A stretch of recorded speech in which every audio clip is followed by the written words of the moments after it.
So here's a quick reminder video about maintenance. Maintaining your Mercedes, in this case, it is the 2003 CL55. This is simple maintenance, something that we often neglect. We know about oil changes. We know about brakes and rotors. We know about if a check engine light comes on, we need to give our car some attention. But oftentimes we neglect to change air filters.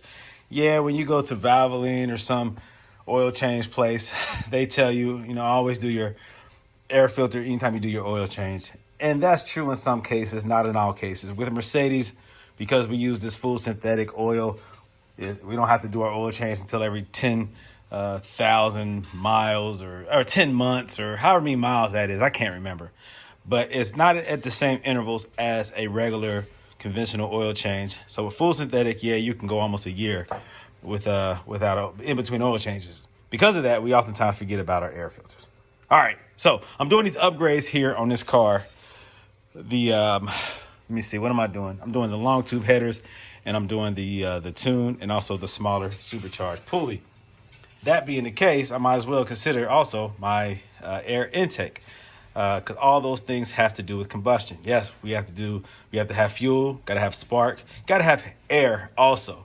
That's all a part of the combustion process. The ignition, fuel, air, intake. You also have to have, of course, the air going out, the outtake, so to speak. You have to have all those things to have a functioning vehicle. And when you start doing upgrades and tunes, all those things become even more imperative and important. And you have to make sure that it's getting what it needs in order to have the power that you want out of it.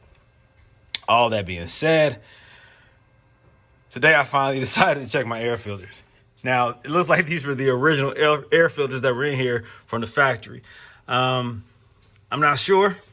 I don't know if they're Bosch. Of course, here you see they're removed. All right, you see a little bit of dirt build up down there. That gets trapped in the lower casing. And this is what doesn't go into your filters, but then again, it does clog up your filters. So when you change these air filters, make sure you vacuum that out, wipe it out, whatever.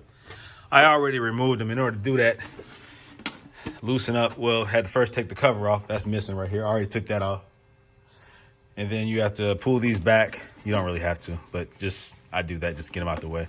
Also, you can clean these out if you want to while you're in the process of replacing your air filters. I already showed you the dirt that's up underneath the air filter. That's a lot. And I'm gonna say it's the original ones just because they were dirty. This is an 03.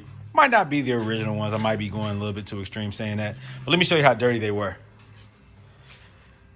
Yeah, buddy. Pretty dirty. Pretty dirty. Now, looking down at it, you might say, oh, it ain't that bad. But when you flip them over, this is what you see. So that dirt that you saw accumulated in the bottom of the case, that is what would be trying to, get sucked up through here. And this is what stops all that dirt. But the finer particles, it catches that. The larger particles, of course, collect.